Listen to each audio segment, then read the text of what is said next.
ભગવાનને રાજી કરવાના સાધનોનો પાર નથી ભાઈ.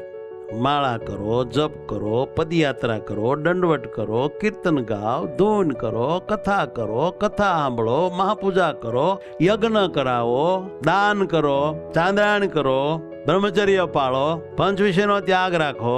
આ બધા ભગવાનને રાજી કર્યાના જ સાધન છે. બધામાં મુખ્ય છે નિર્માનીપણું રાખો. એને પોતે કહ્યું મધ્યના 25માં કે સર્વ સાધનોમાં ભગવાનને રાજી કર્યાનું મેન સાધન જો કોઈ હોય તો એ છે નિર્માનીપણું, દાસપણું, દીનપણું. અને એનાથી જ ભગવાન મળે છે, સાધનોથી નહીં.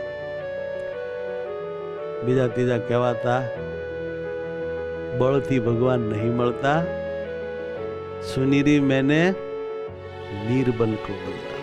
નિર્બળ ના ભગવાન છે, બળવાળાને નહીં. આપણે બધાને ભગવાનને પામવું છે ને, તો આવા થાવું એ ભગવાનને પામવાની પાત્રતા છે.